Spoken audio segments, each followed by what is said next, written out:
이런 맛은 태어나서 처음일세. 대체 누가 끓인 겐가? 경상우도 산음의 주막이 발칵 뒤집힌 날이었죠. 미각도 못 느낀다며 쫓겨난 며느리의 국밥에 온 장터가 홀려버린 것이었습니다. 쫓겨난 소박대기가 천상의 맛을 낸다고? 사람들은 믿지 못해 수군거렸습니다. 그 여인의 혀끝에 어떤 비밀이 숨었는지 그 오늘의 소문이 이야기가 마음에 수라간까지 닿을 와닿으셨다면 줄은 주변 분들에게 그땐 정말 공유해주세요. 아무도 따뜻한 몰랐습니다. 댓글 한마디도 이야기 시작 전 부탁드립니다. 구독과 좋아요 눌러주신 뒤 어디서 듣고 계신지 댓글로 알려주시면 그곳에 행운이 가득하길 바라겠습니다. 경상우도 산음의 양반가 대청마루에서 쨍그랑하는 파여름이 날카롭게 울려 퍼졌습니다. 제사상에 올릴 탕국을 맛보던 팽씨 부인이 미간을 찌푸린 채 사기 그릇을 바닥에 내동댕이 친 것이었지요.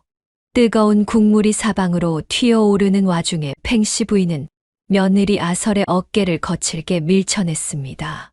2년 신성한 탕국을 이리 짜게 끓여놓다니 내년이 우리 가문을 망치려 작정한 것이냐. 팽씨 부인의 턱이 파르르 떨리며 쇳소리가 났습니다. 시부모를 섬기는 일에 불순한 것은 조선시대 아내를 내쫓을 수 있는 7가지 이유인 칠거지약 중 으뜸가는 중죄였기에 아설은 변명 한마디 못한 채 소박을 맞고 쫓겨나야만 했지요. 살을 에이는 듯한 눈보라가 쌩쌩 몰아치는 산음의 깊은 산속으로 내몰린 21살의 아설은 얼음장 같은 눈밭을 정처 없이 헤매었습니다. 조선시대 소박 맞은 여인은 친정으로도 돌아가지 못하고 갈 곳을 잃는 것이 대부분이었으니 혼인한 여인이 시댁 바깥에서 홀로 살아갈 방도란 거의 없었던 시절이었지요. 매서운 삭풍을 피해 간신히 다다른 얼어붙은 동굴 안에서 아설은 다리에 힘이 풀려 차가운 바닥에 털썩 주저앉고 말았습니다. 혀가 둔하다며 삿대질을 해대던 시어머니의 서슬퍼런 얼굴이 흑백의 그림자처럼 뇌리를 스치자 아설은 얼어붙은 두 손으로 얼굴을 감싸쥐며 하염없이 어깨를 들썩였습니다. 뽀드득 바스락 눈 밟는 소리만이 가득하던 산음 산골짜기에서 홀로 집과 흙으로 엮은 낡은 움막을 짓고 살아가던 8살 고아 소년 이결은 땔감을 줍다 말고 멈칫했습니다. 비록 8살 어린 나이였지만 이결의 눈빛에는 또래 아이에게서는 찾아볼 수 없는 비범한 기색이 서려 있었지요. 어두운 동굴 안쪽에서 흑흑거리는 처절한 울음소리가 메아리쳐 흘러나오자 호기심이 동한 소녀는 조심스레 집신 끄는 소리를 슥슥 죽이며 다가갔습니다. 칠흑 같은 어둠 속에서 오들오들 떨고 있는 아설을 발견한 이결은 품속 깊은 곳에서 가장 아끼던 꽁꽁 언 주먹밥을 조심스레 꺼내었지요. 이거 한번 드셔보셔요. 소녀는 굶주림에 지친 아설의 입가에 돌덩이 같은 밥덩이를 바짝 들이밀었습니다. 아설은 무의식적으로 주먹밥을 한 입 덥석 베어물고는 얼어붙은 밥알을 혀끝으로 천천히 굴렸지요. 그런데 그 순간이었습니다. 입안을 찌를 듯 딱딱했던 밥알이 아설의 혀에 닿자마자 다 지은 가마솥 밥처럼 모락모락 김이 나는 달콤하고 찰진 밥으로 변하여 아설에 감겨있던 두 눈을 번쩍 뜨게 만들었던 것입니다. 눈을 동그랗게 뜬 이결이 아설이 먹다 남긴 주먹밥을 날름 가로채어 크게 한 입 베어 물었습니다. 여태껏 단 한 번도 맛보지 못한 황홀한 단맛이 입안 가득 퍼져나가자 소녀는 손에 쥐고 있던 땔감용 나뭇가지를 바닥에 툭 떨어뜨리고 말았지요. 이결은 아설의 혀가 가진 신비한 능력을 단번에 알아차리고는 씩 웃으며 아설의 차가운 손을 덥석 잡아 끌어 자신의 움막으로 데려갔습니다. 찬 바람이 쌩쌩 새어 들어오는 움막에 도착하자마자 이결은 재빨리 아궁이에 마른 장작을 던져넣고 훅훅 입김을 불어 불을 지폈습니다. 그러고는 땔감 사이에서 붉게 달궈진 돌멩이를 무명수건으로 감싸 아설의 발밑에 조심스레 놓아주었는데 이는 추운 겨울 한기가 몸속 깊숙이 스며드는 것을 막아주는 오랜 민간의 지혜였지요. 돌에서 뿜어져 나오는 후끈한 온기가 스멀스멀 올라오자 아설에 굳었던 몸이 서서히 풀리기 시작했습니다. 그때 이결이 빳빳한 참나무 잎 하나를 불쑥 내밀며 당돌하게 외쳤지요. 내가 이 집을 세상에서 제일 따뜻하게 만들어줄 테니 누나는 나한테 매일 맛있는 밥을 해줘요. 평생 구박만 받으며 자존감이 무너졌던 아설은 꼬마의 맹랑한 제안에 떨리는 손을 들어 눈가의 물기를 거친 손등으로 훔쳐냈습니다. 그리고 처음으로 옅은 미소를 지으며 내밀어진 나무십 위에 엄지손가락을 꾹 눌러 손도장을 찍었지요. 아설이 나무십에 손도장을 찍는 순간 아궁이의 장작불이 타닥타닥 거세게 타오르며 두 사람의 그림자를 비좁은 움막의 흙벽면에 거대하게 비추었습니다. 그 그림자가 일렁이는 흙벽을 등지고 선 이결이 구석에 놓인 낡은 괴짝으로 다가가더니 삐걱 소리를 내며 무거운 뚜껑을 열었습니다. 괴짝 안을 한참이나 뒤적이던 아이는 오래된 느티나무 궤목으로 깎아 만든 숟가락 하나를 꺼내 들었지요.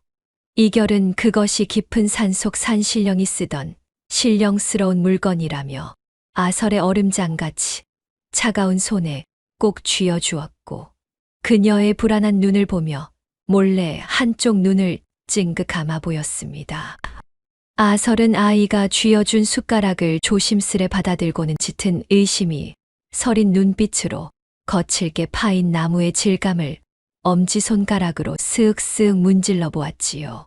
그때 이결이 아궁이에 무쇠솥을 걸고 맹물에 바싹 말린 시래기만 툭툭 썰어 넣은 밍밍한 국을 펄펄 끓이더니 김이 모락모락 나는 낡은 사발을 아설 앞에 들이밀며 어서 간을 보라고 재촉했습니다. 망설이던 아설이 덜덜 떨리는 손으로 궤목 숟가락을 쥐고 힘얼건 국물을 떠서 혀끝에 대는 찰나였지요. 귓가에 쨍그랑하고 사기 그릇이 산산조각 나는 소리와 함께 과거 시어머니, 팽씨 부인이 너는 미맹이다라며 모질게 호통치던 환청이 스쳐 지나가며 온몸에 서늘한 소름이 돋았습니다. 두려움에 이마에 식은땀이 맺히고 입안이 바짝 말랐지만 아설이 눈을 질끈 감고 국물을 꿀꺽 삼키자 놀랍게도 맹물국이 순식간에 진하게 우려낸 사골 육수 맛으로 변하며 입안 가득 화려한 감칠맛이 퍼져나갔습니다. 두 눈을 번쩍 뜨며 거친 숨을 헐떡이는 아설을 보며 이결이 솥재로 다가와 변해버린 국을 벌컥벌컥 마시더니 감격에 겨워 빈 뚝배기를 바닥에 쨍그랑 내동댕이 치며 두 팔을 번쩍 들고 환호성을 질렀지요. 그 기적 같은 맛에 홀린 아설이 숟가락 없이 무심코 제 손가락에 묻은 국물 양념을 혀로 핥았을 때 아주 짧은 순간이지만 뼈를 푹 고아낸 듯한 깊고 구수한 향이 콧속으로 피어오르는 것을 온몸으로 느꼈습니다. 그러자 이결이 기겁하며 황급히 달려와 거친 무명수건으로 아설의 손가락을 벅벅 닦아주며 오직 이 신령한 궤목 숟가락을 쥐고 요리를 해야만 산신령의 마법이 통한다고 거듭 목소리를 높였지요.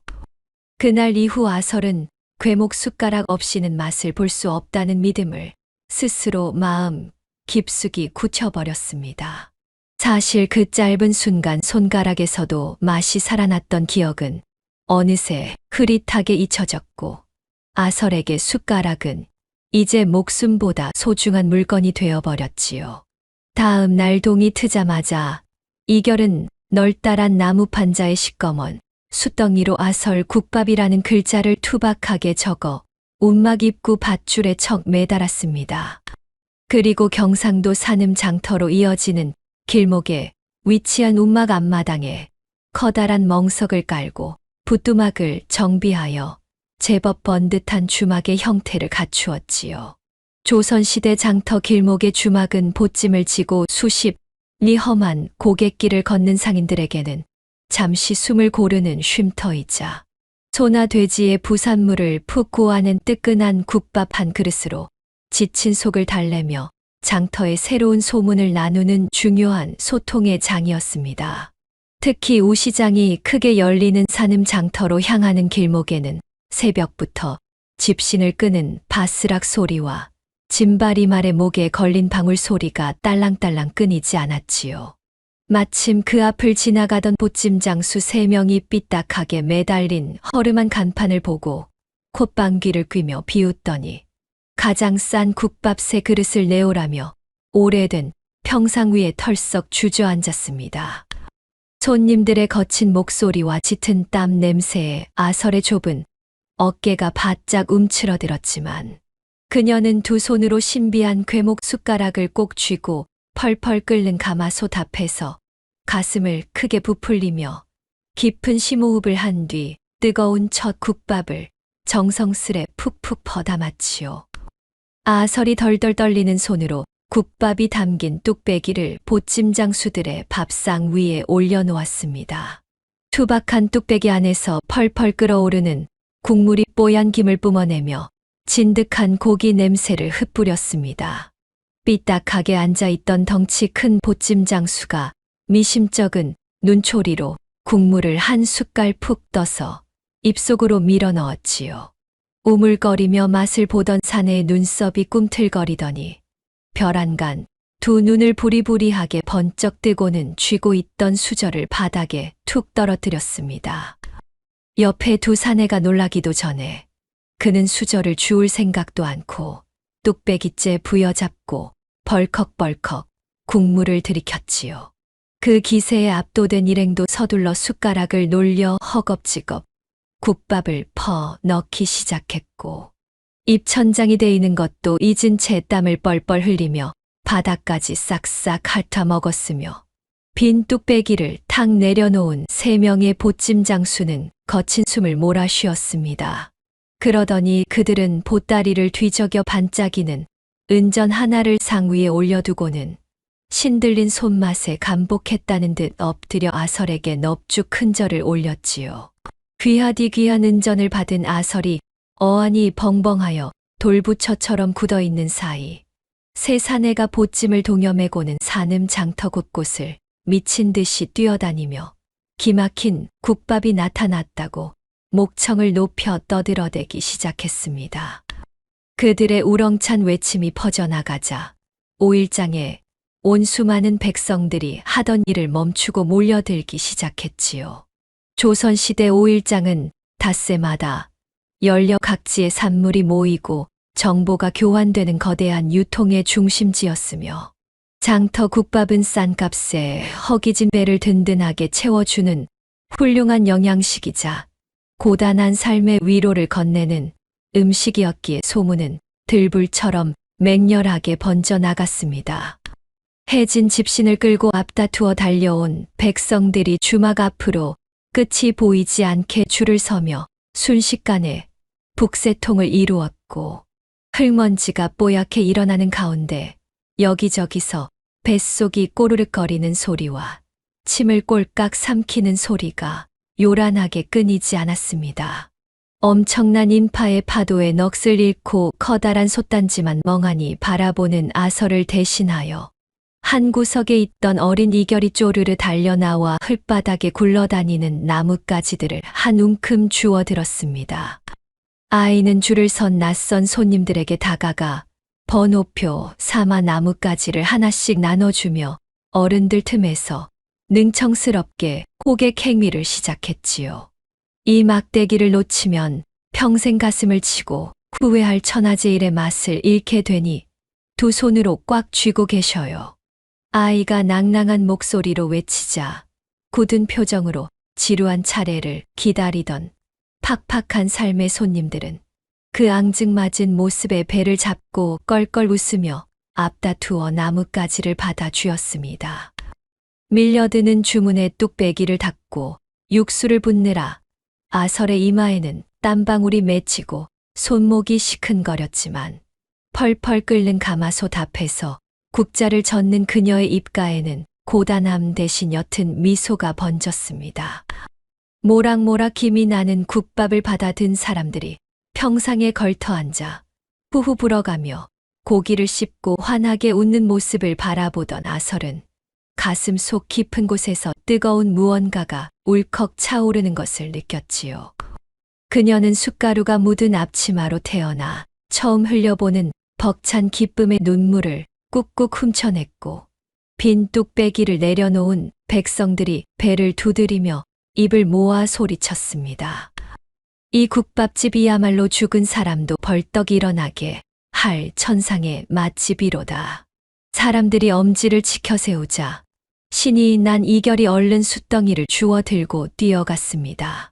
아이는 낡은 나무 간판 위로 기어 올라가 고사리 같은 손으로 천상의 맛을 내는 집이라는 뜻의 새 이름을 덧새겨 넣었고 구경꾼들은 손뼉을 치며 환호성을 질렀지요.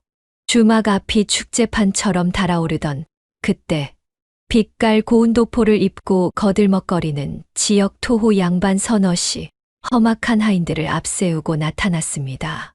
그들은 땀 냄새가 진동하는 평민들의 촘촘한 줄을 지팡이로 퍽퍽 밀치고는 다짜고짜 가마솥 앞으로 뻔뻔하게 새치기를 시도했지요. 조선시대에는 엄격한 신분 제도로 인해 양반과 상놈의 구별이 철저하였고 양반이 평민의 앞길을 가로막거나 새치기를 하는 일은 너무도 당연한 권리처럼 여겨졌기에 겁을 먹은 백성들이 뒷걸음질 치며 길을 내어주고 있었습니다. 하지만 나뭇가지를 쥐고 뛰어다니던 이결이 두 팔을 양옆으로 벌리고 양반들의 앞을 당돌하게 떡 가로막아 서더니 어른 못지않은 쩌렁쩌렁한 목소리로 선언했지요. 배에서 꼬르륵 소리가 나는 것은 귀천이 똑같으니 양반 어르신이든 평민 아재든 구별 없이 나뭇가지 순서를 철저히 지켜야만 밥을 먹을 수 있습니다. 감히 미천한 핏덩이가 양반의 앞길을 막아선다는 사실에 분기탱천한 양반들이 소리를 지르며 합죽선을 탁탁 치고 고함을 내지르며 이결을 거칠게 밀쳐내려 험악한 기세를 드러냈습니다. 흠칫 놀라 백성들이 움츠리던 그 찰나 아설이 젓고 있던 가마솥의 뚜껑이 덜컥 열리며 수증기가 뿜어져 나왔고 푹 고아내어 진하게 우러난 구수하고 달큰한 고기, 국물 냄새가 바람을 타고 날아와 양반들의 콧구멍 속을 파고들었지요.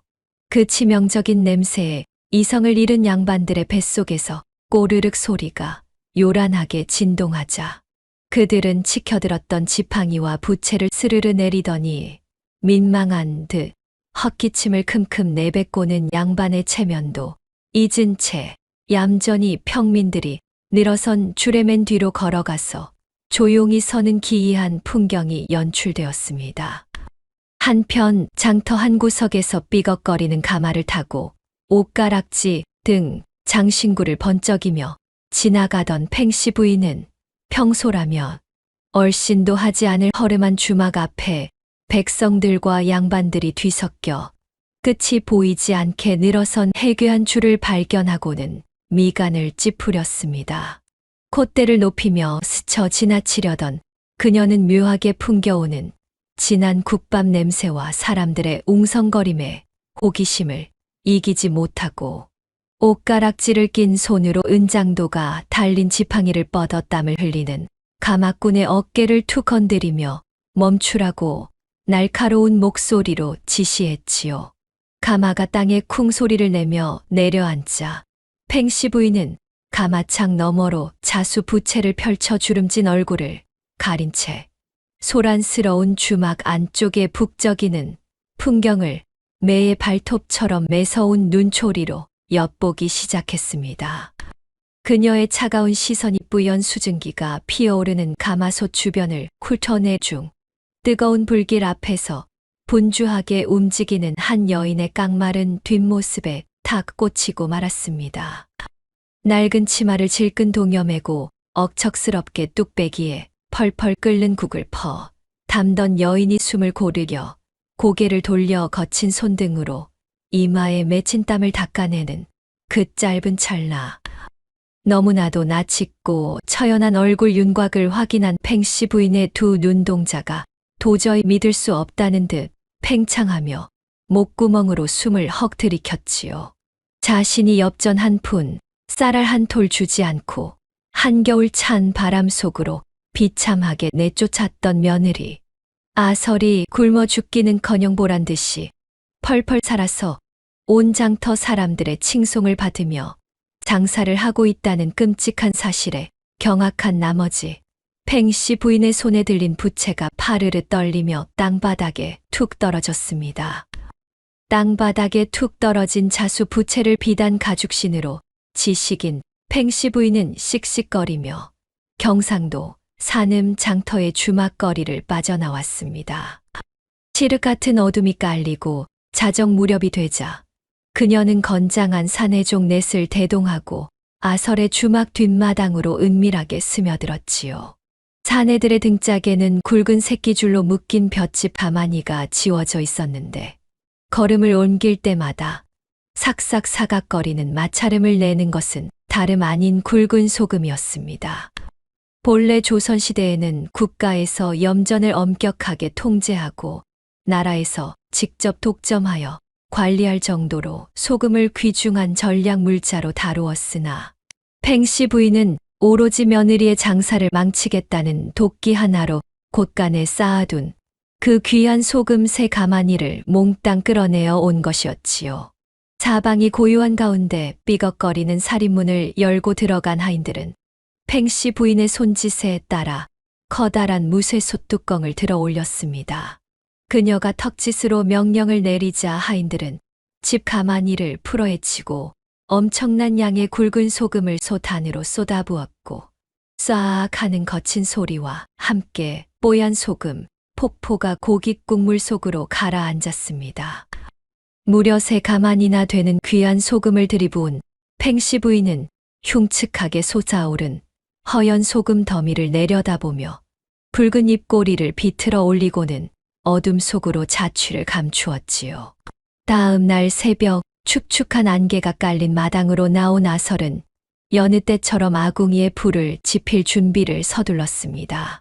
바싹 마른 볏짚에 불씨를 붙여 타닥타닥 타오르는 붉은 불기를 확인한 그녀가 밤새 식혀둔 국물을 데우고자 무거운 무쇠 솥뚜껑을 번쩍 들어 올린 순간이었지요. 솥 안을 들여다본 아설의 두 눈동자가 사정없이 흔들리더니 미끄러진 무거운 솥뚜껑이 흘바닥에 쿵 나뒹굴었고 가녀린 두 다리가 맥없이 풀리며 털썩 주저앉고 말았습니다. 맑게 고아져야 할 솥 안에는 하얀 소금 덩어리들이 둥둥 떠다니고 있었고 솥 가장자리에는 소금 결정들이 다닥다닥 붙어 있었기 때문이었지요. 며칠 밤낮을 피와 땀으로 고아낸 소중한 국물이 죽음의 소금밭으로 변해버린 참담한 광경에 아설은 숯검정이 묻은 두 손으로 얼굴을 감싸 쥔 채 어깨를 들썩이며 처절한 울음을 토해냈습니다. 그때 뒷곁우물가에서 물지개를 지고 오던 이결이 통곡 소리를 듣고 달려와 무릎을 꿇고는 파르르 떨리는 아설의 어깨를 조심스레 감싸 안았지요.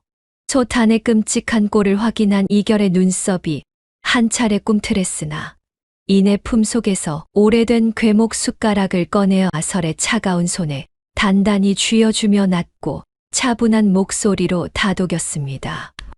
누나, 바닥에 주저앉아 눈물만 흘린다고 해서 엎질러진 물이 주워 담아지지 않으니 제발 이 숟가락으로 국물 맛을 단 한 번만이라도 보시지요.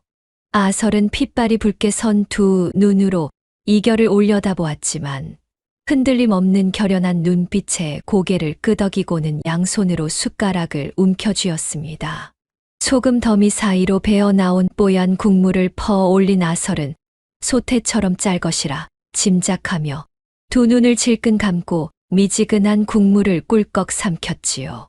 그런데 뜨거운 국물이 목구멍을 타고 넘어가는 순간 아설의 두 눈이 번쩍 뜨이며 떨리는 입술 사이로 탄식이 길게 새어 나왔습니다.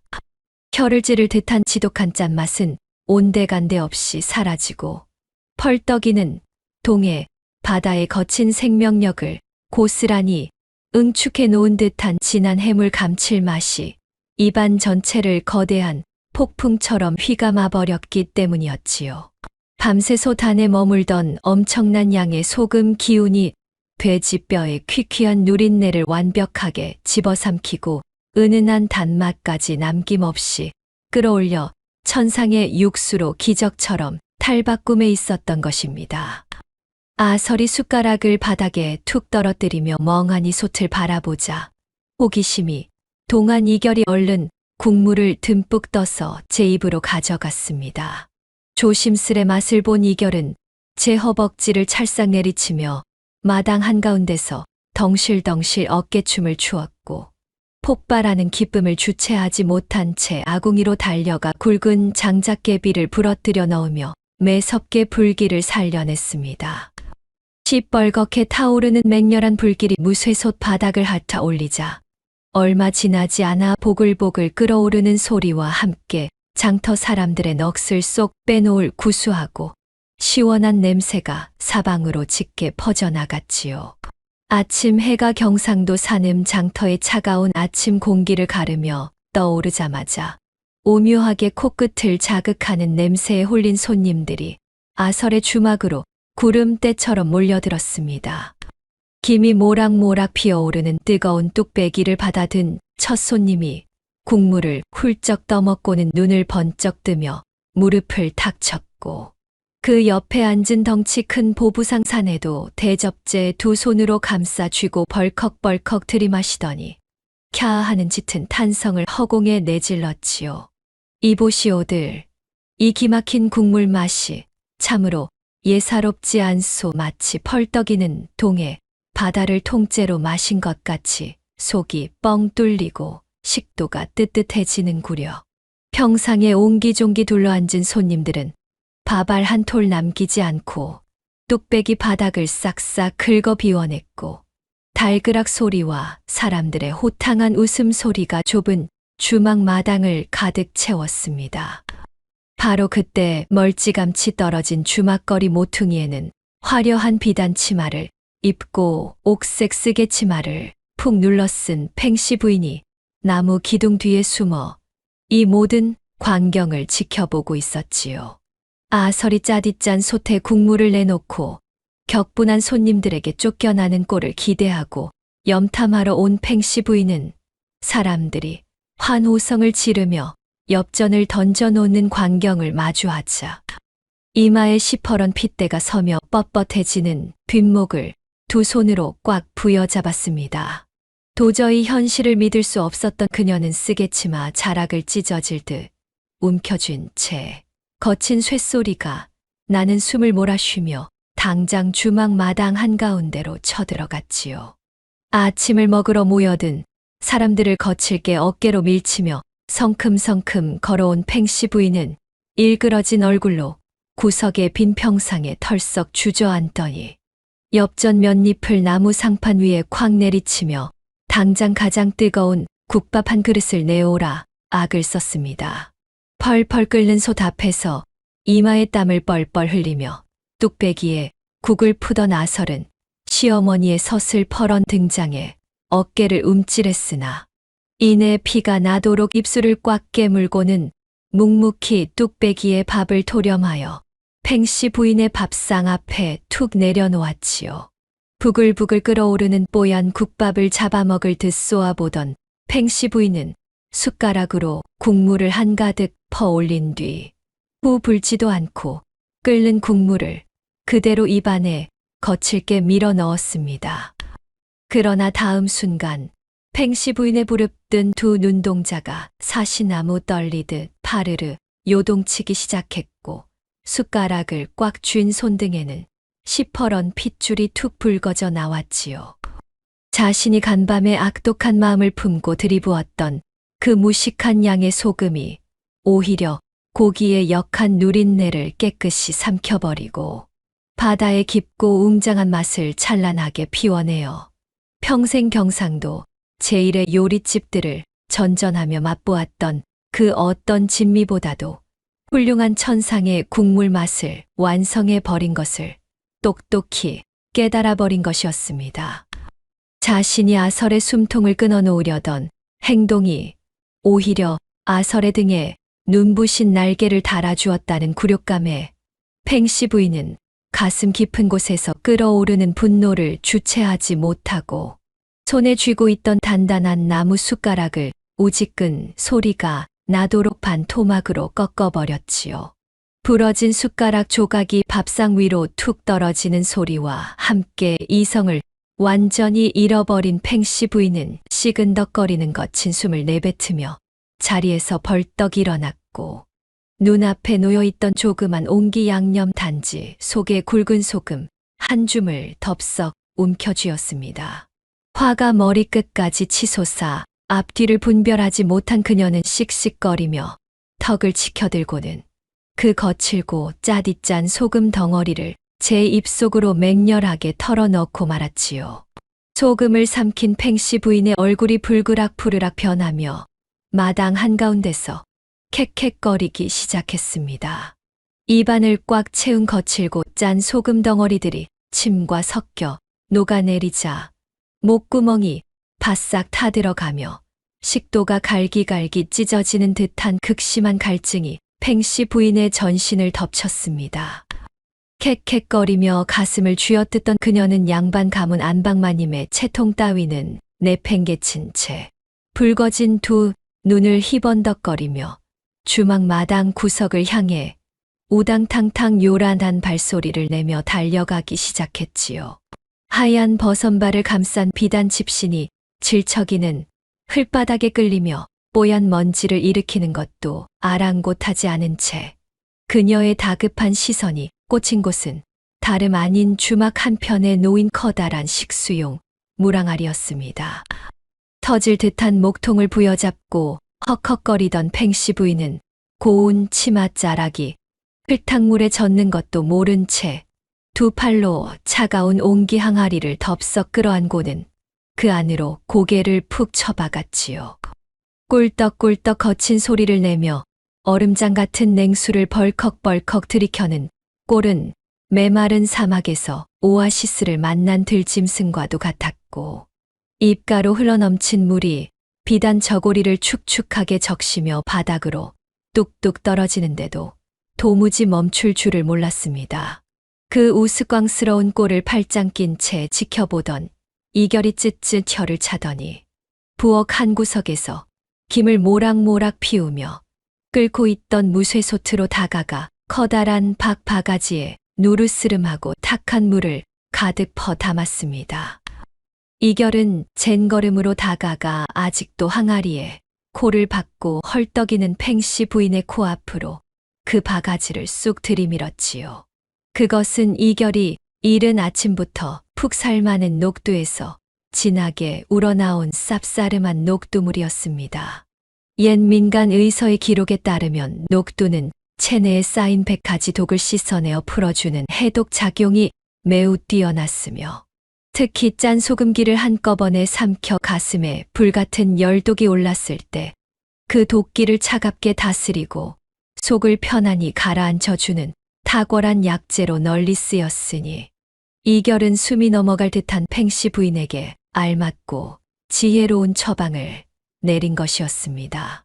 캑캑거리며 눈물 콧물로 범벅이 된 붉은 얼굴로 항아리에서 입을 뗀 팽씨 부인은 들이밀어진 바가지를 두 손으로 낚아채더니 미처 식지도 않은 미지근한 녹두물을 컥컥거리면서도 단숨에 들이마셨지요.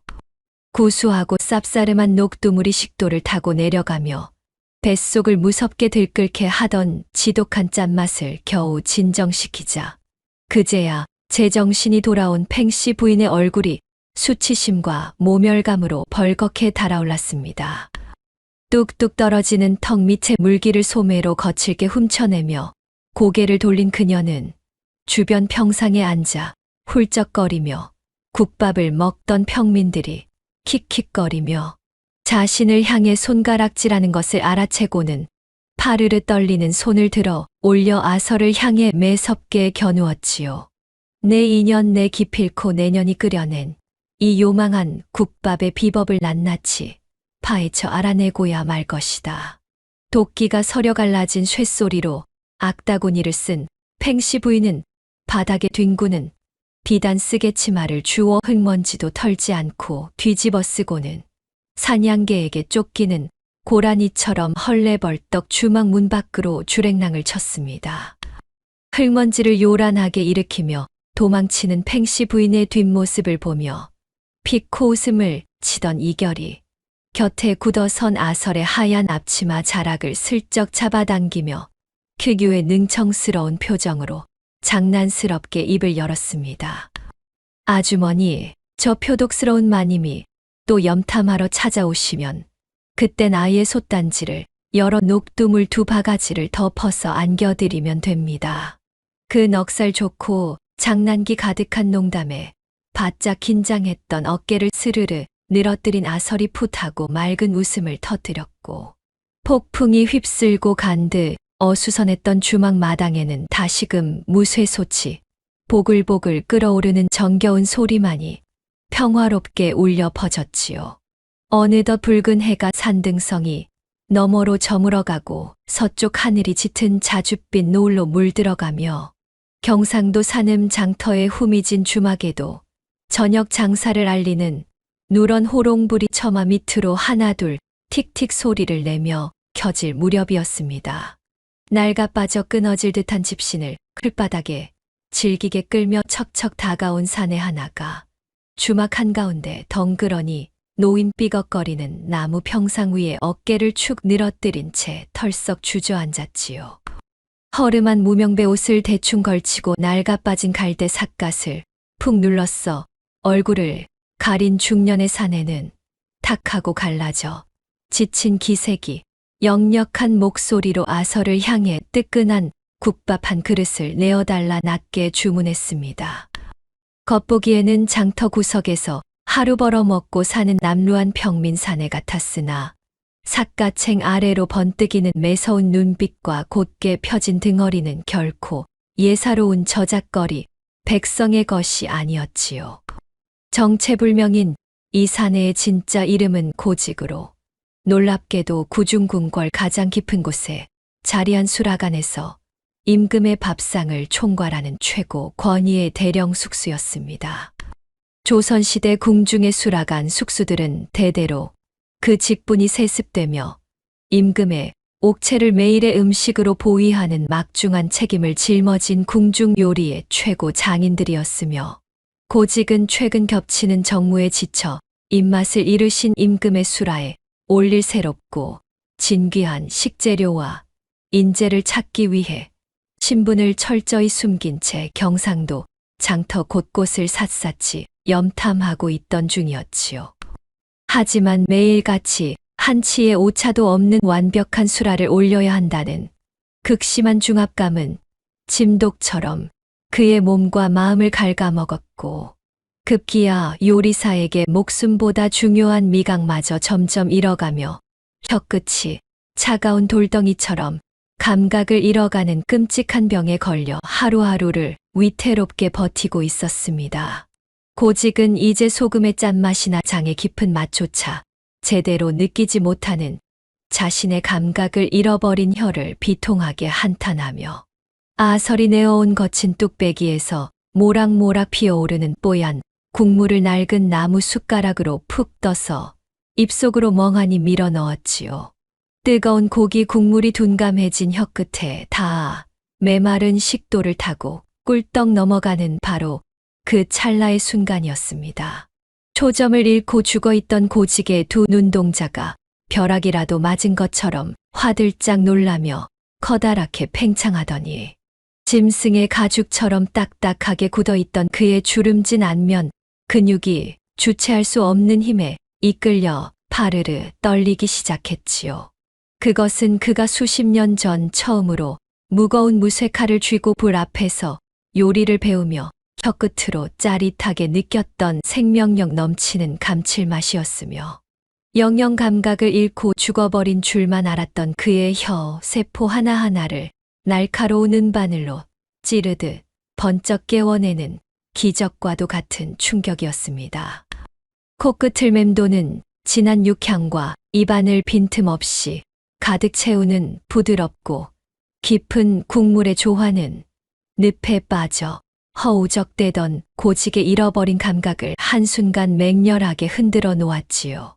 가슴 밑바닥에서부터 벅차오르는 거대한 감격과 환희에 겨워 굵은 눈물을 주르륵 흘려보낸 고직은 손에 쥐고 있던 숟가락을 밥상 위로 툭 떨어뜨리고는 낡은 평상 자리에서 용수철처럼 튕겨오르듯 벌떡 일어났습니다. 그는 자신의 머리를 짓누르던 무거운 갈대 삿갓을 허공으로 훌쩍 집어 던져버리더니 두 팔을 새의 날개처럼 벌리고 흥겨운 어깨춤을 추며 넓은 마당을 빙글빙글 돌기 시작했지요. 궁궐에서 근엄하기 짝이 없던 굳은 얼굴의 중년 사내가 어린아이처럼 굵은 눈물을 훔치며 낡은 집신을 끈 채 마당을 누비고 춤을 춰대자 곁에서 묵묵히 국밥을 퍼먹던 평민 백성들도 그 신명나는 광경에 덩달아 어깨가 들썩여 숟가락을 내려놓고 짝짝짝 장단을 맞추며 박수를 치고 환호성을 내질렀습니다. 쓸쓸했던 저녁 주막은 순식간에 구경꾼들이 몰려든 흥겨운 한바탕 춤판으로 변해버렸지요. 한참을 땀방울을 휘날리며 어깨춤을 추던 고직은 이마에 맺힌 땀을 소매로 거칠게 털어내며 거친 숨을 헐떡이더니 이내 춤을 우뚝 멈추고는 긴장한 채 서 있는 아설의 커다란 가마솥 앞까지 성큼성큼 다가와 그녀의 가녀린 손목을 덥석 잡았습니다.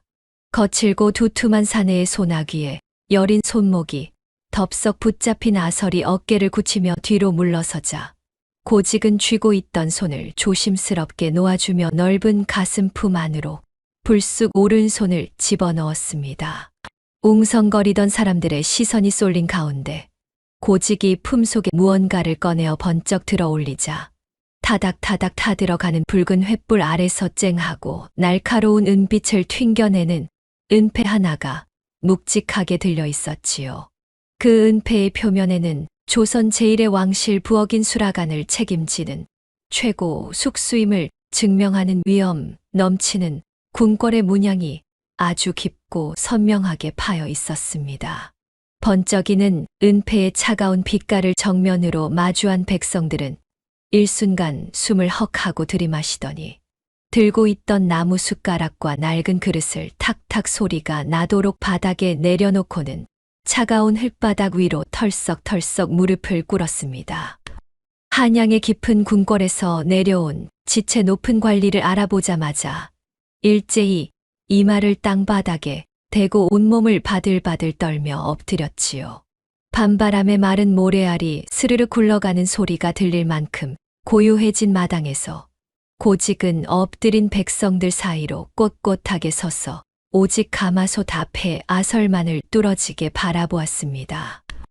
내가 끓여낸 이 진한 국밥이 식음을 전폐하신 전하의 입맛을 되찾아줄 조선의 유일한 희망이다. 고직의 우렁찬 목소리가 적막한 주막 마당을 쩌렁쩌렁 울리며 어두운 밤하늘로 퍼져나갔습니다. 그는 주먹을 불끈 쥐며 다가서더니 당장 내일 아침 동이 트는 대로 한양 수라간으로 올라가자고 열띤 목소리로 제안했지요. 경상도 산음의 후미진 마을에서 무거운 솥뚜껑만 열고 닫으며 살아온 아설에게 한양과 수라간이라는 단어는 몹시도 두려운 소리로 귓전을 때렸습니다. 그녀는 낡은 무명 치마폭을 생명줄처럼 꽉 움켜쥐더니 집신을 끈 채 스르륵 스르륵 뒷걸음질을 치며 자신의 허리춤에도 미치지 못하는 8살 난 이결의 좁은 등 뒤로 훌쩍 몸을 숨겨버렸지요. 바로 그 위태로운 순간 바닥에 바짝 엎드려 있던 이결이 불쑥 몸을 일으켜 세우더니 두 팔을 날개처럼 활짝 벌리고는 거대한 태산처럼 버티고 선 고직의 앞을 당돌하게 막아섰습니다. 우리 누나를 한양으로 데려가려거든 내일 산음에서 가장 큰 공식적인 시식회를 열어 정당한 대우를 먼저 보장하시오. 단 한치의 떨림도 없는 이결의 쩌렁쩌렁한 목소리가 밤 공기를 가르며 당당하게 울려 퍼졌지요. 산전수전을 다 겪은 늙은 수라간 숙수 고직은 멍하니 서 있다가 이내 커다란 손바닥으로 두꺼운 허벅지를 탁 소리가 나도록 거칠게 치며 껄껄껄 호탕한 웃음을 터뜨렸습니다. 고직은 기특하다는 듯 둥근 보름달처럼 환하게 웃어 보이더니 이결의 당찬 요구를 흔쾌히 수락하며 내일 정오에 사는 관아의 넓은 앞마당에서 고을 삿도와 양반들을 모아놓고 시식회를 열겠다고 큰 소리로 선언했지요. 임금의 옥체를 보위하는 일을 무엇보다 중시하던 조선시대에는 궁중수락안에 올릴 음식을 검증하는 절차가 몹시 엄격했는데 지방에서 새로운 숙수를 발탁할 때도 옥체에 오를 음식의 안전을 담보하기 위해 반드시 관아 마당에서 지역 사또의 철저한 입회하에 궁궐과 동일한 형식의 시식회를 거치는 것이 절대 어길 수 없는 국법이자 법도였습니다. 고직은 바닥에 바짝 엎드린 구경꾼들 틈에 섞여 있던 산음 관아의 아전들을 향해 당장 관아 마당을 정식으로 정비하고 거대한 가마솥을 새로 걸라며 벼락 같은 불호령을 내렸습니다. 서슬퍼런 호통 소리가 떨어지자 집더미 옆에 움츠리고 숨어있던 관아의 나졸들이 화들짝 놀라며 헐레벌떡 대문 밖으로 뛰어나갔지요. 조선시대 지방관아의 나졸들은 나라의 중대사나 백성들에게 널리 알려야 할 행사가 생기면 커다란 붓 끝에 시커먼 먹물을 듬뿍 묻혀 질긴 흰 종이 위에 글씨를 써 내려간 뒤 끈적끈적한 찹쌀풀을 발라 장터의 흙벽이나 정자나무, 기둥에 방을 내걸어 소식을 전하는 오랜 풍습이 있었습니다. 다급해진 나졸들은 칠흑 같은 어둠을 뚫고 집신 바닥이 닳도록 좁은 골목길을 뛰어다니며 내일 정오에 잃어버린 임금님의 입맛을 되찾아줄 요리사의 실력을 검증하는 전무후무한 시식회가 열린다는 방을 철썩철썩 요란한 소리와 함께 척척 내걸기 시작했지요. 하지만 이 모든 흥겨운 소동을 군중의 끄트머리 짙은 어둠 속에 숨어서 번뜩이는 두 눈으로 지켜보던 한 여인이 있었으니 그녀는 바로 어린 아서를 오랫동안 괴롭혀온 산음의 독사 팽씨 부인이었습니다. 허드레실이나 하던 천덕꾸러기 아설이 감히 임금님의 부름을 받아 궁궐수락안에 입성할지도 모른다는 사실에 팽씨 부인은 빠득빠득 이를 갈았지요. 꽉 쥐고 있던 값비싼 비단 치맛자락은 날카로운 손톱에 강하게 찔려 찌직하고 흉한 소리를 내며 찢어졌고 씩씩거리던 그녀의 매서운 시선이 이리저리 흔들리던 찰나 아설의 오른손에 꽉 쥐어진 낡고 투박한 물건 하나가 눈에 훅 하고 들어왔습니다. 그것은 아설이 펄펄 끓는 국밥을 쉴 새 없이 저을 때마다 단 한 시도 몸에서 떼어놓지 않던 아주 오래된 궤목 숟가락이었으며 팽씨 부인은 천한 계집이 갑자기 천상의 맛을 내게 된 진짜 비법이 저 기묘하게 생긴 낡은 숟가락에 깃든 강력한 주술 때문일 것이라는 터무니없는 착각에 깊이 빠져들고 말았습니다. 저깟 낡은 숟가락 하나만 빼앗아 내 손에 쥐게 된다면 수락안의 찬란한 영광을 영원히 독차지할 수 있을 거라는 생각에 미치자 팽씨 부인의 주름진 입가에는 먹잇감을 노리는 뱀처럼 음흉한 미소가 스멀스멀 피어올랐지요. 흥분으로 뜨겁게 달아오른 주막 마당에서는 내일 정오에 화려하게 열릴 시식회의 기대감으로 백성들의 웅성거리는 활기찬 소리가 밤이 깊도록 끝없이 이어졌습니다. 고직은 거대한 산처럼 버티고 선 채 이결과 아설을 든든한 시선으로 번갈아 바라보며 묵묵히 고개를 끄덕이고 있었지요. 모두가 그 희망차고 가슴 벅찬 내일을 꿈꾸며 들떠있는 풍경을 매정하게 뒤로 한 채 팽씨 부인은 차가운 밤바람에 어지럽게 펄럭이는 검은 쓰개치마를 깊숙이 뒤집어 쓰고는 아설의 가마솥을 향해 등골이 오싹해질 만큼 서늘한 시선을 마지막으로 한 번 더 던지며 칠흑 같은 어둠 속으로 조용히 몸을 숨겼습니다. 시식회를 앞두고 피로에 지친 아설과 이결이 두 사람이 함께 사는 허름한 움막으로 돌아와 깊은 잠에 빠져든 한밤중이었습니다. 거친 밤바람이 움막을 휩쓸고 지나갈 때마다 낡은 지붕에서는 스산한 소리가 울려 퍼졌고 팽씨 부인은 발소리가 들릴세라 두꺼운 버선발로 젖은 흙바닥을 디디며 굶주린 들고양이처럼 살금살금 다가갔지요. 검은 복면으로 얼굴을 가린 그녀는 삐걱거리는 살인문을 밀어내고 좁은 틈 사이로 뱀처럼 스르륵 몸을 밀어 넣었습니다. 움막 한 구석의 조리대 위에는 가지런하게 놓인 소금 단지와 고춧가루 옹기들 사이로 내일 시식회를 위해 아설이 다듬어둔 식재료들이 가득 놓여 있었지요. 마침 먹구름 사이로 드러낸 희미한 달빛이 문틈으로 스며들어와 조리대 한가운데 놓인 궤목 숟가락의 기묘한 나뭇결을 비추기 시작했습니다. 팽씨 부인은 마른 침을 삼키며 손을 뻗어 그토록 갈망하던 숟가락의 매끄러운 손잡이를 단단하게 움켜쥐었고 차가운 나무 촉감이 닿는 순간 심장은 터질 듯 요동치며 복면 너머 입가에는 비릿한 미소가 번져나갔지요. 조선시대의 형법인 대명률에 의거하면 캄캄한 밤중에 남의 재물을 훔친 절도범은 혹독한 매질인 장형에 처해지는 것이 이치였습니다. 게다가 훔친 물건의 가치에 따라 고된 노역을 하는 도형이나 변방으로 쫓겨나는 유배형까지 내려질 수 있는 서슬 퍼런 법의 칼날이 살아있었지요. 그럼에도 팽씨 부인은 오직 이 신비로운 궤목 숟가락만 쥐게 된다면 자신이 조선 팔도에서 최고의 미식가로 칭송받으며 부귀영화를 누릴 것이라는 허황된 망상에 깊이 빠져버려 훔친 숟가락을 가슴 깊은 품속에 단단히 찔러 넣고는 어둠의 장막 속으로 쏜살같이 달아나 버렸습니다.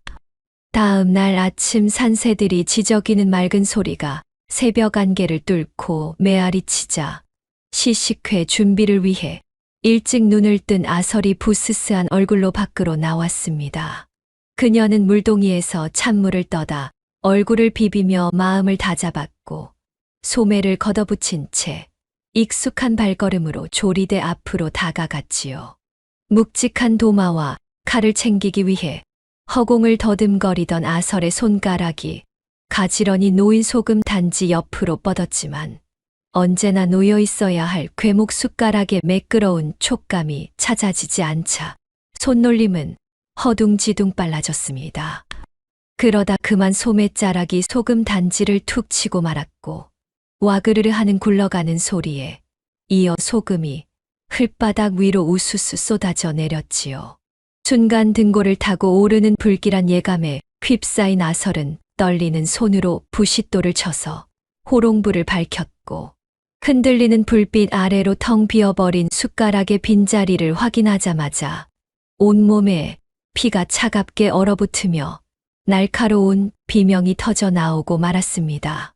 안 돼. 내 숟가락이 없어졌어요. 아설의 처절한 비명 소리가 새벽 공기를 찢어놓자 움막 안에서 선잠을 자던 이결이 화들짝 놀라 우당탕 소리를 내며 문지방을 박차고 마당으로 뛰쳐나왔습니다. 집신을 꺾어 신을 새도 없이 맨발로 뛰어나온 이결의 눈앞에는 조리대 한쪽이 뒤집어져 있고 애써 준비해 둔 소금과 고춧가루가 흙바닥에 뒤섞여 얼룩을 만들었으며 깨진 옹기 파편들이 사방으로 튀어 아수라장이 된 처참한 광경이 펼쳐져 있었지요. 상황을 파악한 이결은 목에 핏대가 불끈 솟아올랐지만 끓어오르는 화를 억누르며 재빨리 바닥에 주저앉아 있는 아설의 곁으로 몸을 낮췄습니다. 아설은 두 손으로 헝클어진 머리카락을 쥐어뜯으며 차가운 흙바닥에 주저앉은 채 초점 없는 눈동자로 허공을 응시하며 몸 전체가 미세하게 흔들리고 있었습니다. 그게 없으면 안 돼요. 난 아무 맛도 모른단 말이에요. 다시는 요리를 할 수 없어요.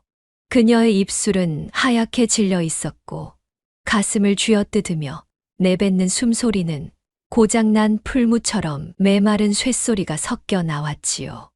이결이 황급히 아설의 가녀린 양어깨를 단단히 붙잡으며 눈동자를 똑바로 맞추고 진정시키려 했었지만 아설의 머릿속은 과거의 끔찍했던 기억들로 가득 차버려 이결의 따뜻한 목소리조차 닿지 않았습니다. 과거 혀끝에서 맛을 느끼지 못하는 미맹이라며 마을 사람들에게 손가락질을 당하고 썩은 음식 찌꺼기를 뒤지다 내쫓겨야만 했던 지옥 같은 기억들이 밀려와 숨통을 옥죄었고 아설은 이결의 손을 강하게 뿌리치며 꺽꺽거리는 울음을 터뜨렸지요. 바로 그때 낡은 살인문을 쾅쾅쾅 두드리는 요란한 소리가 울려 퍼지더니 굵직한 사내들의 목소리가 새벽 공기를 가르고 날아들었습니다. 이보시오 관아에서 시식회 준비를 마치신 고직 어르신의 명을 받고 모시러 왔소이다. 지체할 시간이 없으니 어서 나오시오. 문 밖에는 관아에서 보낸 가마꾼 4명이 화려한 가마를 내려놓고 거친 숨을 몰아쉬며 발을 구르고 있었지요. 아설은 그 소리에 소스라치게 놀라며 다리에 힘이 풀려버렸고 이결은 이를 악물고 그녀의 허리를 감싸 안아 억지로 부축하며 비틀거리는 아설의 걸음을 문 밖으로 이끌어냈습니다. 가마꾼들이 시간을 지체하면 사또의 불호령이 떨어진다며 거칠게 재촉하는 바람에 아설은 숟가락을 찾을 새도 없이 텅 빈 두 손을 가슴 앞에 모아쥔 채 덜컹거리는 가마 안으로 떠밀리듯 들어갔고 좁은 가마 바닥에 웅크리고 앉아 집신 끝만 멍하니 내려다보았습니다. 가마꾼들의 거친 발걸음에 맞춰 이리저리 흔들리던 가마가 마침내 시끌벅적한 관아 앞마당에 도착하여 쿵 소리와 함께 내려앉자 이결이 먼저 다가가 두꺼운 휘장을 걷어 올렸습니다. 아설이 비틀거리는 다리를 이끌고 밖으로 나오자 눈앞에는 오색 천이 나부끼고 가마솥에서 끓어오르는 고깃국 냄새가 진동하며 수백 명의 백성들이 기대감에 웅성거리는 장대한 광경이 펼쳐져 있었지요. 넓은 앞마당 한가운데에는 높게 쌓인 심사석이 마련되어 있었고 그 위에는 수염을 거만하게 쓰다듬는 사또와 배가 불룩하게 나온 지역 유지들이 거드름을 피우고 앉아 있었으며 정중앙에는 모란 꽃이 금박으로 수놓아진 붉은 비단옷을 차려입고 무거운 은비녀를 꽂은 팽씨 부인이 당당한 자태로 버젓이 자리 잡고 앉아 있었습니다. 팽씨 부인은 가마에서 내려 창백하게 질려있는 아설의 초라한 모습을 훑어보더니 가슴 깊은 품속에 숨겨둔 숟가락의 손잡이를 옷 위로 만지작거리며 주름진 입꼬리를 비틀어 올려 음흉한 조소를 날렸습니다.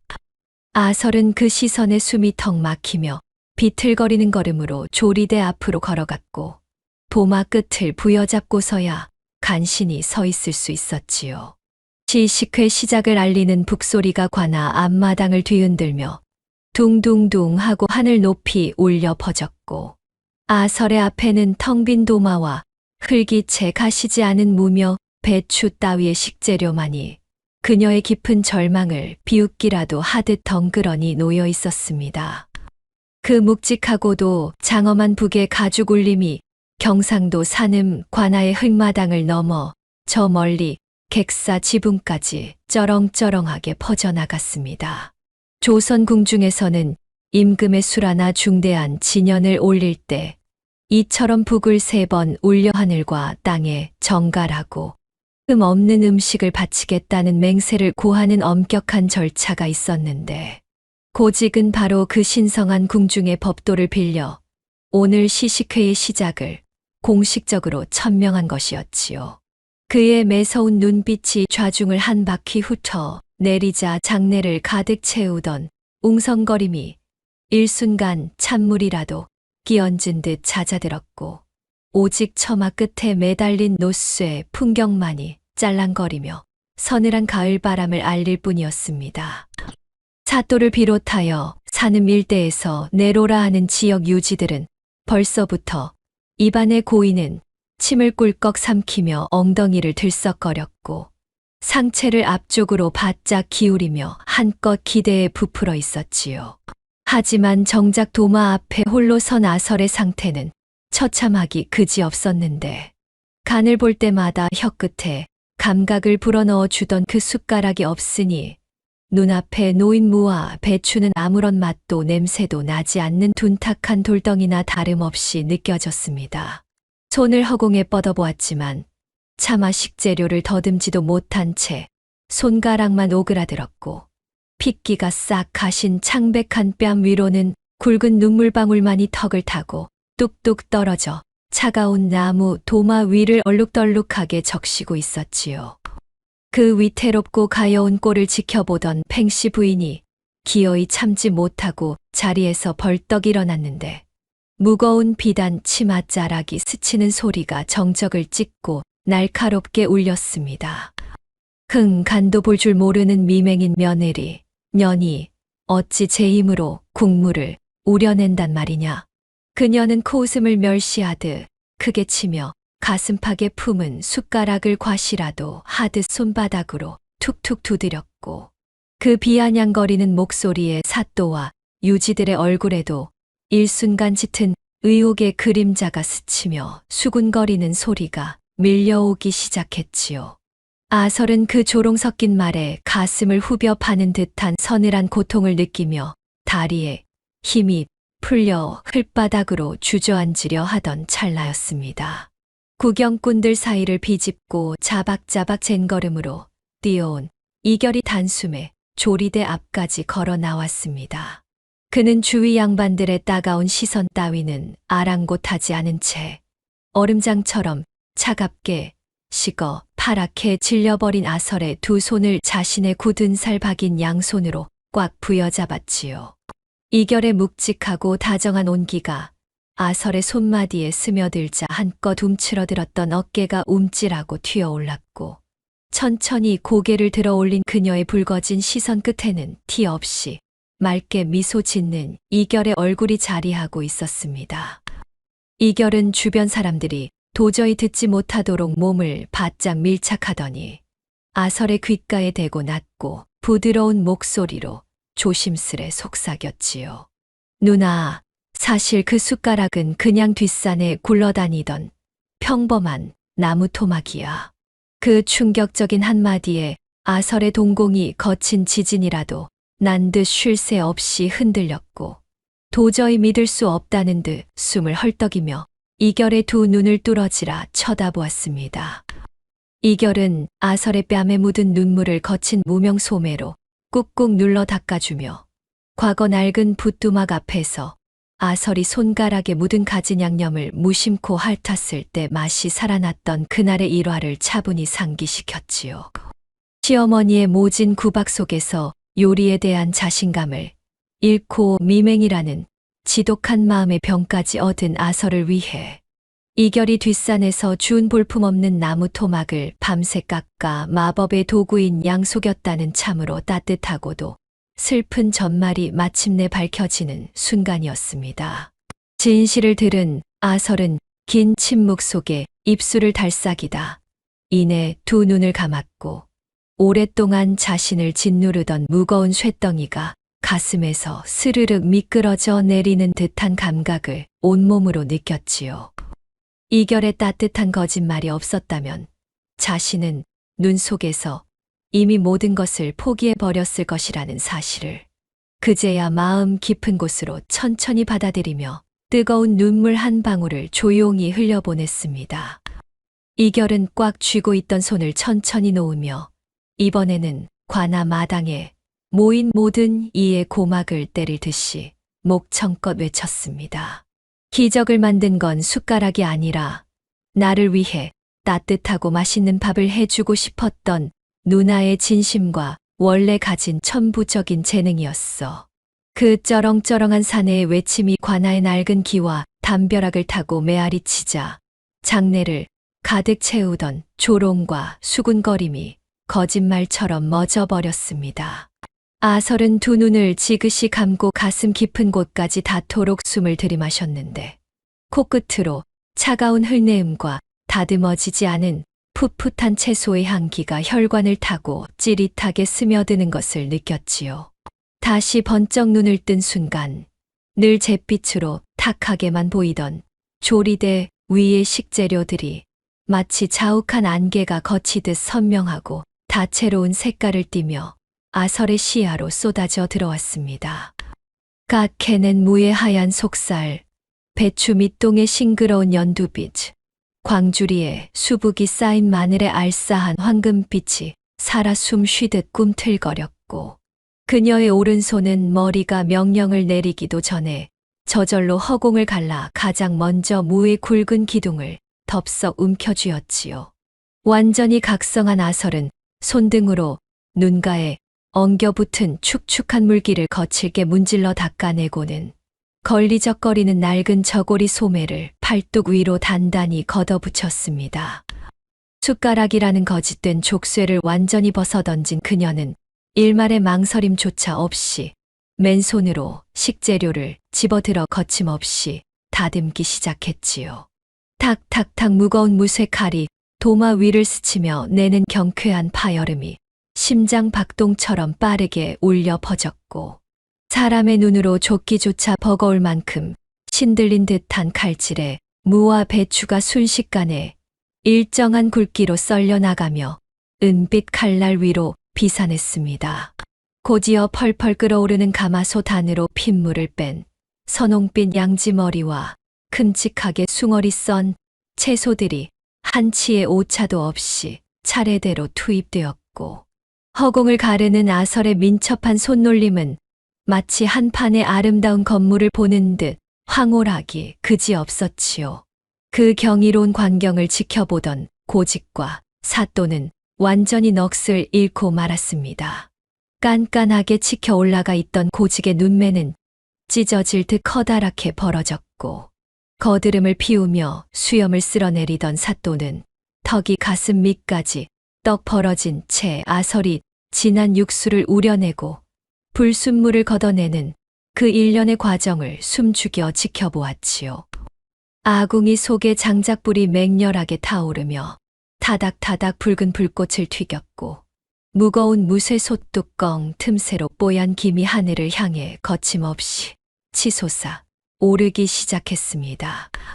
아설의 맨손 끝에서 피어오른 맑은 고깃국 냄새가 관아 마당을 가득 채우자 참다 못한 팽씨 부인이 눈을 부릅뜨고 벌떡 일어났습니다.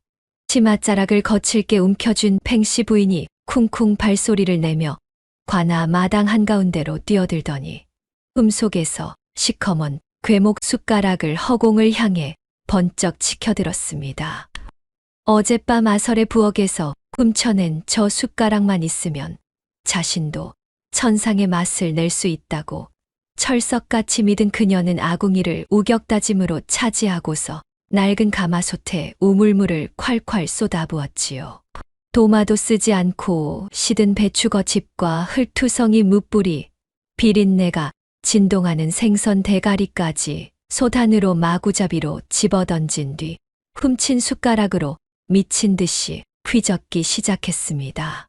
장작불이 거세지자 솥 안에서는 탁한 잿빛 거품이 부글부글 끓어올랐고 코를 찌르는 역겨운 잡탕국 냄새가 훅 끼쳐오자 구경꾼들은 헛구역질을 하며 옷소매로 코를 틀어 막기 바빴습니다. 바로 그 시각 아설은 무쇠 솥뚜껑을 열고 깊게 우러난 맑은 고깃국을 정갈한 백자 대접에 조심스레 담아내고 있었습니다. 뽀얀 무와 결대로 찢은 양지머리가 어우러져 구수한 향기가 사방으로 퍼져나가자 앞서 진동하던 악취가 단숨에 씻겨 내려갔지요. 쟁반을 받쳐든 아설이 발소리조차 내지 않고 다가가 심사위원들의 상위에 국을 조심스레 내려놓았습니다.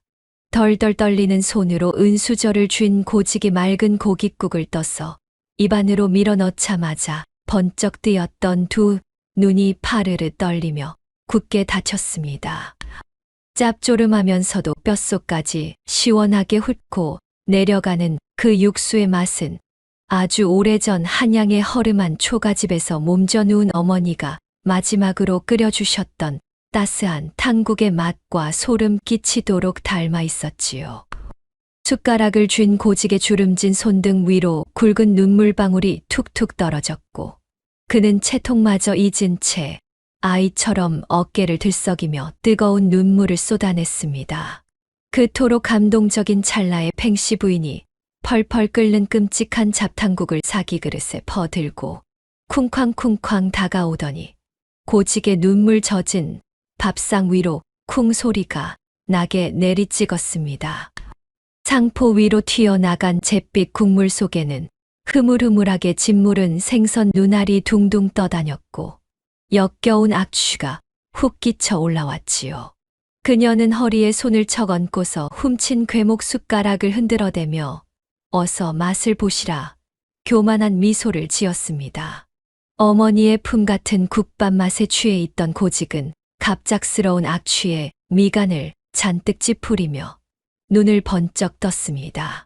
뱃속에서부터 치밀어 오르는 구역질을 참지 못한 고직이 소매로 입과 코를 단단히 틀어막은 채 발로 상다리를 밀어내며 팽씨 부인의 국그릇을 멀리 치워버렸지요. 자리에서 벌떡 일어난 고직은 수염을 부들부들 떨더니 팽씨 부인이 쥐고 있는 시커먼 숟가락을 가리키며 벼락 같은 호통을 쳤습니다. 내년이 훔친 저 궤목 숟가락은 장터에서 아주 헐값에 살 수 있는 흔해 빠진 나무 숟가락에 불과하다. 그는 천상의 맛을 내는 것은 도구가 아니라 오직 아설에 피나는 노력과 정성뿐이라며 남의 공을 도둑질하려 한 추악한 심보를 크게 꾸짖었지요.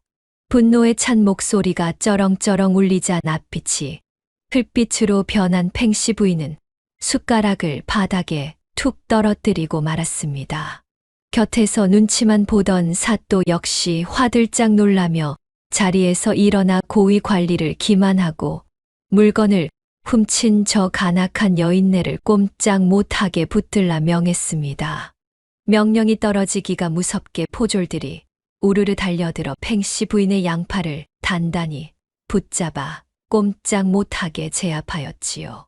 조선의 법도에 따르면 타인의 재물을 훔치고 관리를 속인 자는 혹독한 형벌을 피할 수 없는 것이 이치였으니 남의 솜씨를 탐한 자는 결국 자신이 판함정에 빠진다는 인과응보의 섭리가 명백히 증명된 셈이었습니다.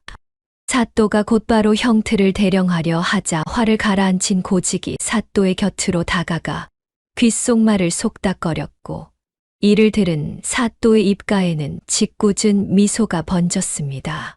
헛기침을 크게 한 사또는 매를 치는 대신 팽씨 부인이 직접 끓여낸 저 악취 나는 잡탕국을 한 달 동안 하루도 빠짐없이 남김없이 먹으라는 기발한 훈방 처분을 내렸지요.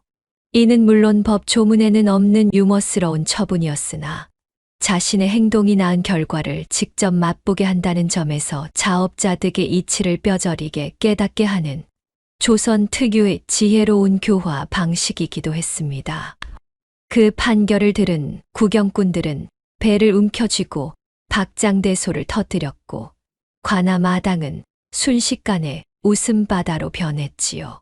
포졸들에게 붙잡힌 채 바닥에 엎드려 있던 팽씨 부인은 기겁하며 고개를 마구 내저었지만 포졸 한 명이 시궁창 냄새나는 국그릇을 코앞까지 바짝 들이밀었습니다. 썩은 생선 대가리가 둥둥 떠있는 형상과 악취에 질겁한 팽씨 부인은 인상을 잔뜩 찌푸리며 몸부림을 쳤지만 결국 엉엉 소리 내어 울부짖으며 자신의 어리석음을 뼈저리게 후회할 수밖에 없었지요.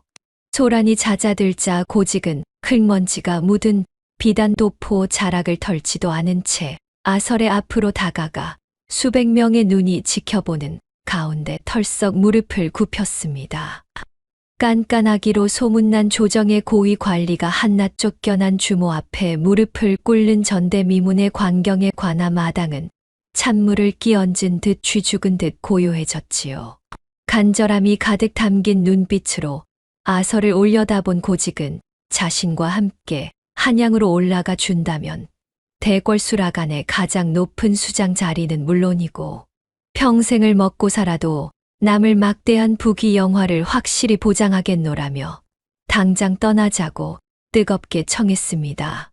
그 엄청난 제안이 고직의 입을 통해 흘러나오자 주변에 서 있던 백성들과 양반들마저 모두 입을 떡 벌린 채 숨을 죽이고서 아설의 입술이 열리기만을 초조하게 기다렸습니다. 마른 침을 꿀꺽 삼키는 소리와 스치는 바람 소리만이 마당을 채우는 가운데 아설은 묵묵히 서서 자신의 발밑에 열린 화려한 비단기를 가만히 내려다보았지요. 깊은 눈동자에는 한양 권례에서 누릴 수 있는 풍경이 잠시 스쳐 지나가는 듯했지만 아설은 이내 고개를 돌려 자신의 등 뒤에서 불안한 눈망울로 옷자락을 꼭 쥐고 서 있는 8살 꼬마 이결을 조용히 돌아보았습니다. 아설은 옷자락을 꽉 쥔 8살 이결의 가느다란 손가락을 투박한 두 손으로 살포시 덮어 쥐고는 흔들림 없는 눈빛으로 고직을 정면으로 마주 보았습니다. 굳게 닫혀있던 그녀의 입술 사이로 맑은 목소리가 흘러나와 구경꾼들의 귓가를 쩌렁쩌렁 울렸지요. 대감마님, 황공하오나 제 요리는 궐 안에 지어 마신 임금님이 아니라 차가운 길바닥에서 저를 구해주고 믿어준 이 작은 아이를 위한 것입니다. 아설의 단호한 거절이 관아 담장을 넘어 메아리치자 숨을 죽이던 백성들과 양반들 사이에서 웅성거리는 소리가 거센 파도처럼 일어났습니다. 부귀 영화를 걷어차고 고아 곁에 남겠다는 결단에 백성들은 입을 떡 벌렸고 양반들은 헛기침만 연신해대며 눈치를 살폈지요. 하지만 고직은 도리어 배를 잡고 껄껄껄 호탕하게 웃어 젖히며 아설과 이결을 향해 뜨거운 찬사의 눈빛을 보냈습니다. 고직은 곁에 선 산음 사또에게 이 어린 고아 이결과 아설이 장터에서 주막을 운영하는데 불편함이 없도록 각별히 보살피라는 엄중한 명을 내렸지요. 조선시대에는 재난으로 부모를 잃은 어린아이들을 관아에서 직접 거두어 구휼하거나 수양자식으로 맡겨 굶주리지 않게 보살피는 자율전칙이라는 훌륭한 구휼 제도가 있었는데 산음 사또는 이결이 성인이 될 때까지 관아에서 거두어 보살피는 그 법도를 따르겠다 굳게 다짐했지요. 아설의 주막에도 각별한 배려를 아끼지 않겠다 덧붙였으니 이결이 시식회를 통해 공개적으로 아설의 실력을 증명해 두었기에 이제 산음 장터 어디서든 정당하게 주막을 운영할 수 있는 신분 보증이 생긴 셈이었습니다. 시끌벅적했던 시식회가 끝나고 붉은 노을이 서산 너머로 지어온 세상이 어스름에 잠길 무렵 아설과 이결은 경상도 산음 장터 구석의 낡은 초가집 마루로 돌아와 걸터 앉았습니다. 기와조차 제대로 얹지 못한 볏짚 지붕 위로 둥근 보름달이 떠올랐고 밤바람이 불어올 때마다 대나무 살인문이 삐걱삐걱 흔들렸지만 두 사람의 얼굴에는 평온한 미소가 번져 있었지요.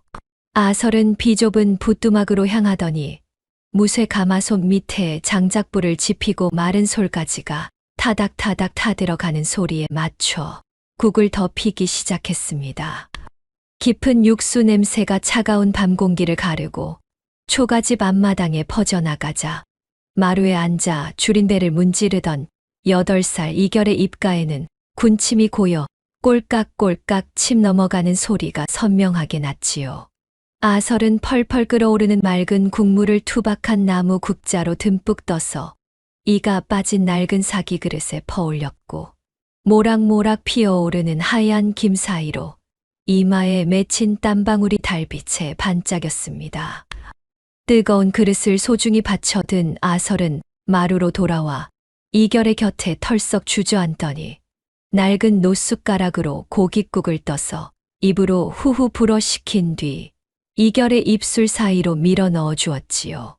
이결은 오물오물 입술을 달싹이며 맑은 국물을 단숨에 꿀떡 삼켰고 뱃속 깊은 곳까지 쫙 퍼져나가는 뜨끈한 온기에 온몸이 녹아내리는 듯 두 눈을 지그시 감으며 환한 웃음을 지어 보였습니다. 아지매가 정성으로 끓여주신 이 따뜻한 국물에서 돌아가신 제 어머니의 품속 같은 맛이 납니다. 참으로 따뜻하여요. 이결의 목소리는 파르르 떨려왔고 커다란 눈망울에는 어느새 그렁그렁 차오른 뜨거운 눈물이 뺨을 타고 주르륵 흘러내려 거친 무명옷 깃을 흠뻑 적셨습니다. 그 진심 어린 한마디가 아설의 가슴을 세차게 두드리자 아설 역시 꾹꾹 참았던 눈물을 왈칵 쏟아내며 두 팔을 뻗어 이결의 작은 어깨를 품 안으로 꽉 끌어안았지요. 두 사람이 엉엉 소리내어 우는 울음소리가 고요한 밤하늘로 흩어졌고 비록 피 한 방울 섞이지 않은 남남이나 모진 풍파를 두 손 꼭 잡고 함께 헤쳐나갈 진정한 가족으로 거듭났음을 눈물이 환하게 증명해 주었습니다. 마루 널빤지가 두 사람의 무게에 삐걱거렸고 깊은 산속에서 부엉이가 우는 소리마저 새로운 인연을 축복하듯 밤새도록 은은하게 들려왔지요.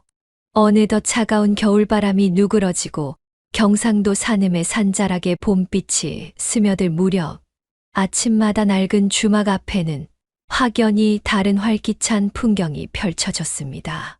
그동안 기둥에 매달려 비웃음을 사던 찌그러진 괴목 숟가락 간판은 사라졌고 그 자리에는 아설의 넉넉한 미소가 먹물로 정성스레 그려진 널빤지가 위풍당당하게 높이 내걸렸지요.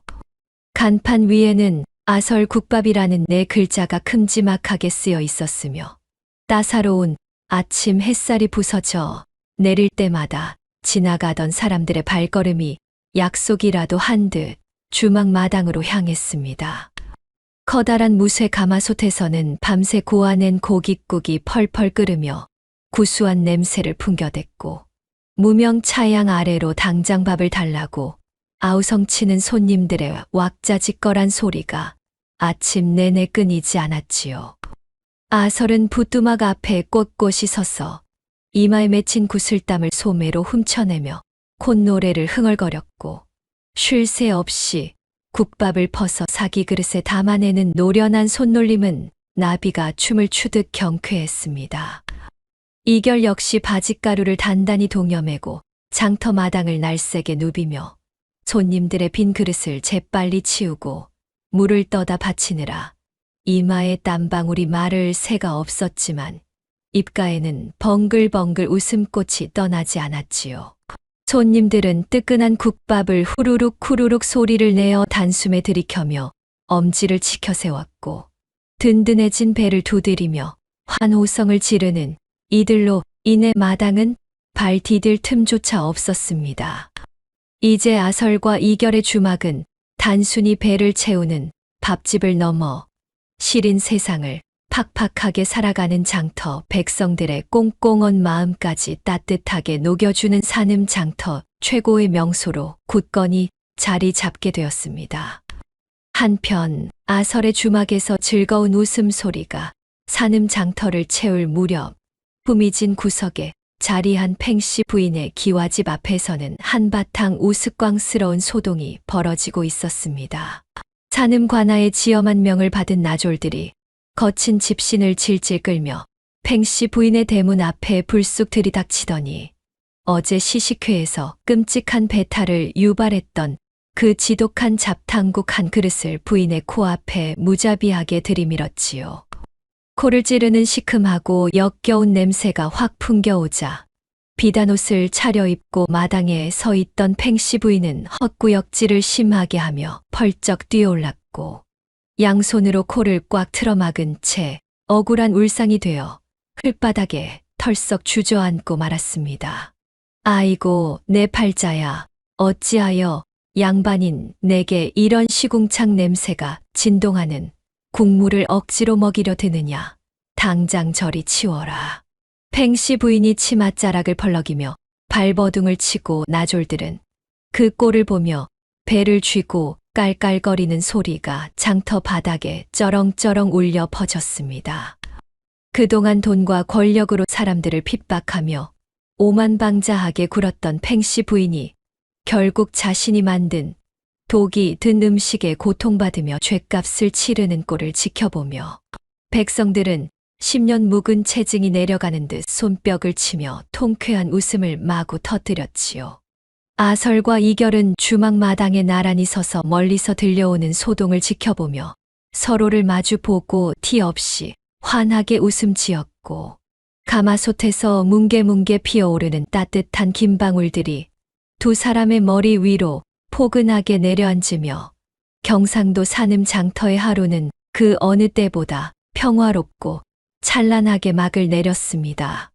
이 이야기에서 우리가 배울 수 있는 것은 우리 안에 숨겨진 고귀한 가치는 결코 남의 모진 말에 꺾일 수 없다는 사실이었습니다. 팽씨 부인의 악독한 구박에 자신이 아무 쓸모없는 인간이라 여겼던 아설은 8살 꼬마 이결이 건넨 투박한 나무 숟가락 하나에 다시 일어설 용기를 얻었지요. 사실 그 궤목 숟가락에 대단한 요술이 깃들어 있던 것은 결코 아니었습니다. 아설의 잃어버린 자신감을 되찾아주려던 어린아이의 따뜻한 마음과 굳건한 믿음이 스스로 닫아두었던 아설의 진정한 능력을 다시 꽃피우게 한 가장 위대한 마법이었던 셈이지요. 그리고 깐깐하기로 소문난 조정의 고직이 쫓겨난 주모 앞에 수백 명의 눈앞에서 기꺼이 무릎을 꿇었던 장면을 떠올려 보시지요. 어떤 신분의 장벽도 어떤 지위의 높낮이도 진정한 실력 앞에서는 무너질 수 있다는 것을 그는 온몸으로 보여주었습니다. 실력을 알아보는 안목 그리고 그것을 인정하는 용기 역시 하나의 덕목임을 이 이야기는 조용히 일러주고 있습니다. 반면 며느리를 내쫓고도 모자라 주막까지 찾아와 회방을 놓고 숟가락마저 훔쳐 달아났던 팽씨 부인의 비참한 최후를 떠올려 보시지요. 관아 마당에서 훔친 숟가락만 굳게 믿고 기세등등하게 나섰지만 시기심과 탐욕으로 가득 찬 손끝에서는 결코 사람을 감동시키는 천상의 맛이 나올 수 없었습니다. 눈에 보이는 도구나 남의 껍데기를 빼앗는다고 해서 그 사람이 오랜 세월 묵묵히 흘린 땀방울과 진심까지 훔칠 수는 없다는 참으로 통쾌하고도 깊은 이치를 이 이야기는 우리에게 넌지시 알려주었습니다. 아설이 내린 마지막 선택은 오늘날을 살아가는 우리에게도 아주 깊고 잔잔한 울림을 남겼습니다. 화려한 자리보다 진정한 인연을 지키는 것이 더 값진 삶임을 아설은 온몸으로 보여주었지요. 그저 내가 정성껏 끓여낸 국밥 한 그릇을 맛있게 비워주며 환하게 웃어주는 사람, 내 곁에서 나의 있는 그대로를 아껴주는 사람들과 소박하게 살아가는 하루하루가 곧 천하를 다 얻은 것보다 값진 기쁨이 아닐는지요. 혹시 지금 누군가의 차가운 시선에 상처를 받아 스스로를 의심하며 움츠러들고 계신다면 아설처럼 내 안에 빛나는 가치를 굳게 믿어보시기를 진심으로 바랍니다. 머지않아 다가올 여러분의 삶 속에도 꽁꽁 얼어붙은 마음을 포근히 녹여줄 따뜻한 국밥 같은 다정한 인연이 찾아와 세상에서 가장 환한 웃음꽃을 활짝 피워낼 것이라 믿습니다.